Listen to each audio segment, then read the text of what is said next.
Good day to you. You know, our readings for today get right out of the gate with the saying that reality television has spread like wildfire all across the world.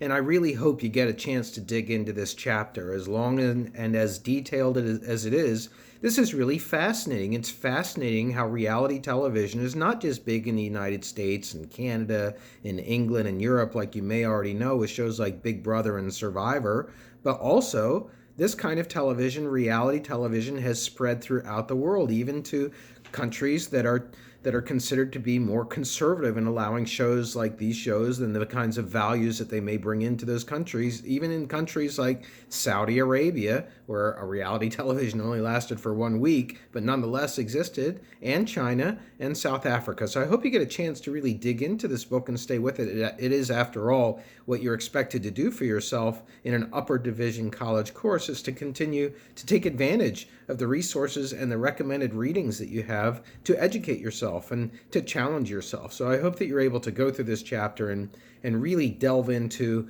the many, many sides of looking at reality television, which is a strange hybrid the chapter makes out.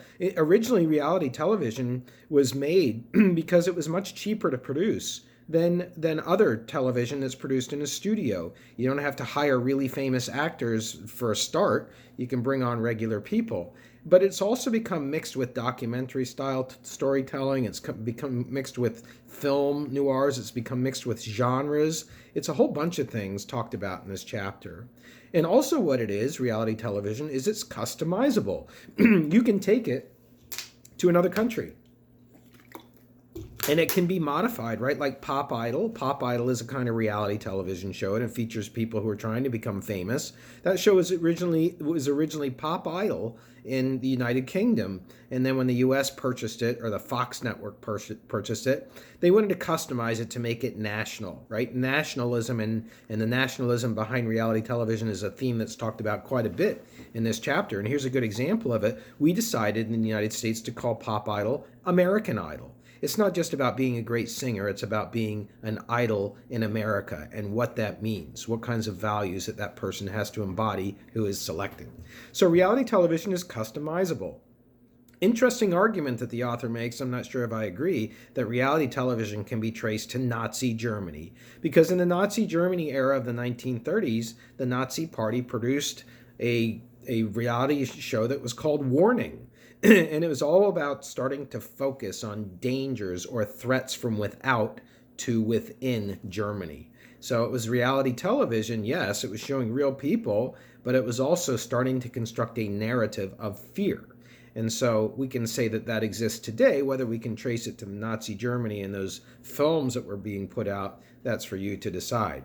We can also say that reality television is full of melodrama. That's the point of it, to see people who are divulging things about themselves that it would otherwise be previously would be private, like their sexual experiences, for example, or drug use. That's something that would normally be private. Reality television has opened that up, and it's for melodramatic purposes. We like to see drama in human relationships.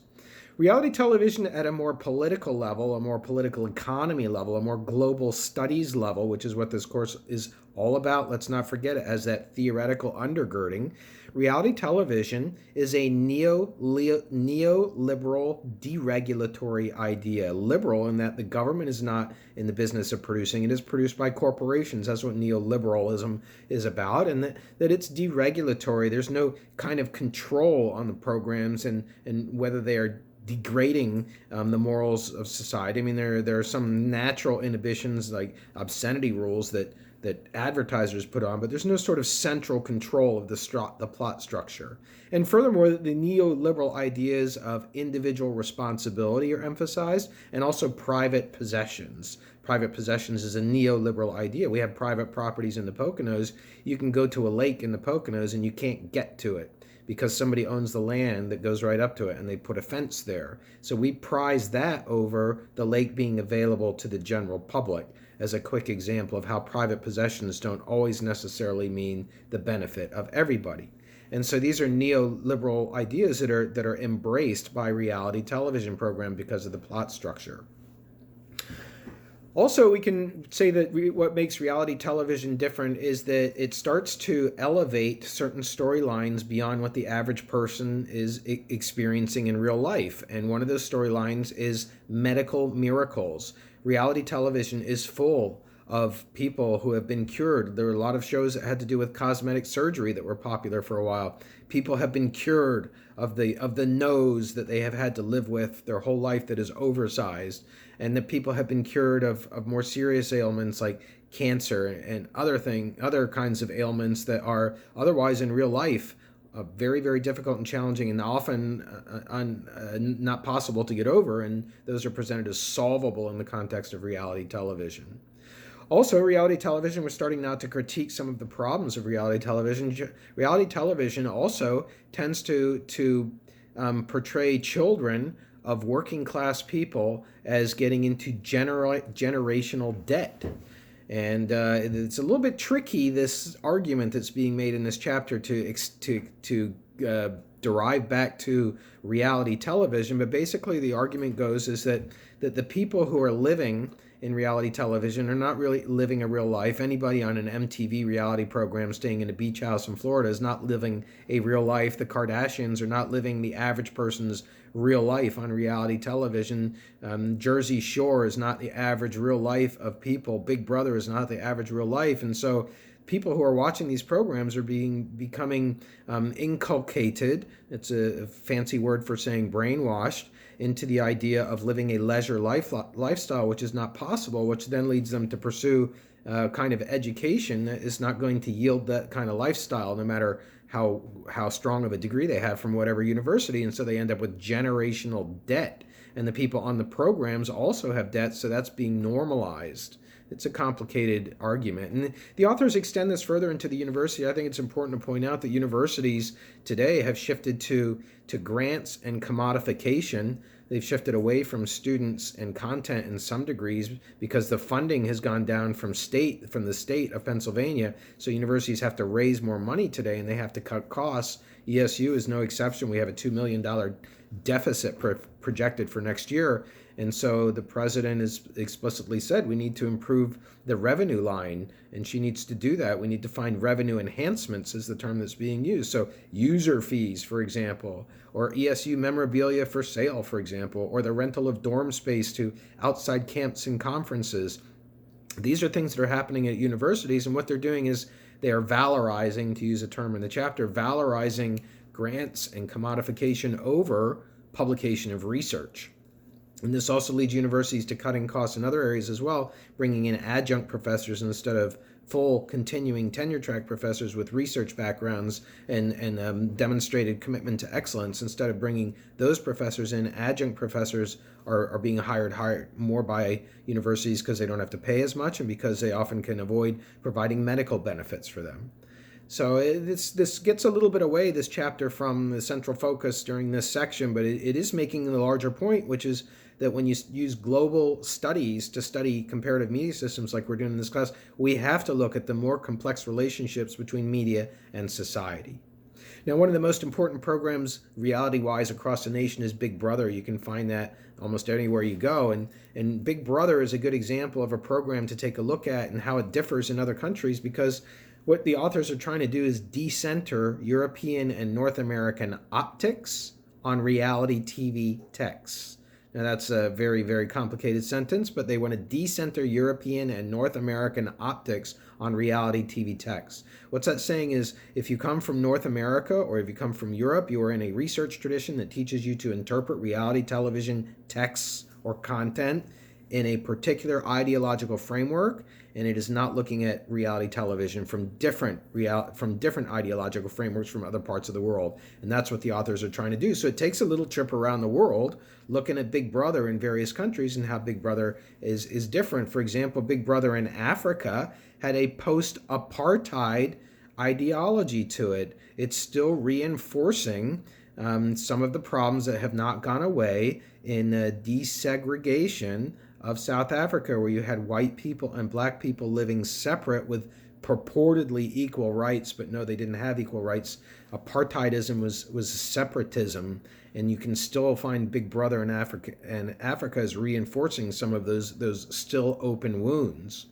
Similarly, if you go down south, the global south, be below the equator, down in South America and some parts of Africa, reality TV is articulating politics. That's more about what's coming out of the message. That's how we're trying to change the optics of how we look at reality television when we go to other places in the world and see it in the global south. It's often communicating messages of politics, whereas if you look at reality television in the United States and North America, it's communicating newness. That's what it's about, the harbinger of the new. What's the latest? What's the newest? That's what reality television is communicating. There's not so much of these kinds of class conflicts and power struggles. It's more about what is new that you need to learn from watching reality television. So who are the celebrities right now you should be paying attention to? It's very difficult to keep up on all the young celebrities that come out of Hollywood all the time and the music artists. That's something that's important in our culture, reinforced by reality television. And so the celebrities that are new are featured on reality television.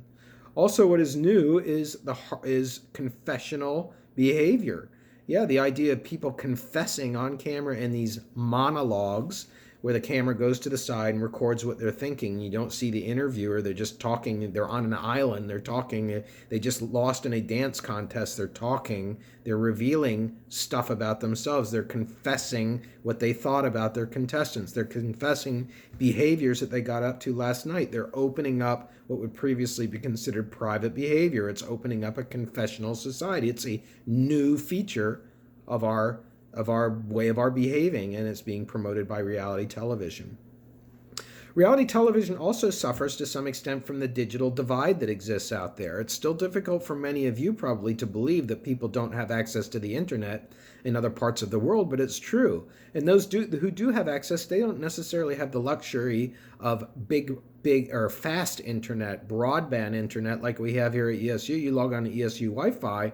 That's something you may take for granted every day, but suddenly you're on a Caribbean cruise, or you're in parts of Mexico or China, and you find that the internet loading speed is much, much slower because there's a digital divide that exists there. The companies who provide the infrastructure for internet, they don't go where there's not going to be a money-making market. So they're not going to go to the middle of Iowa and provide that kind of broadband service. So there's a digital divide. It means that people who are on the other side of the divide, people who have less access, slower access, more expensive access, they don't have access to as many ideas. They don't have as much input in the decision-making process.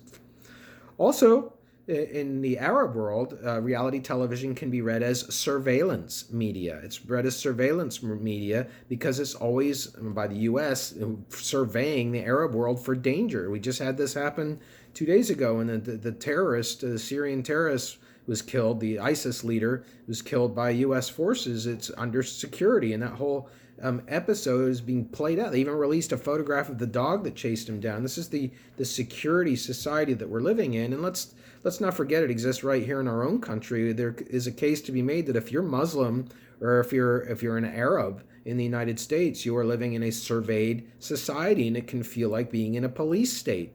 That if there's a crime in a nearby neighborhood, you might be a person who's a person of interest automatically just because of your ethnicity.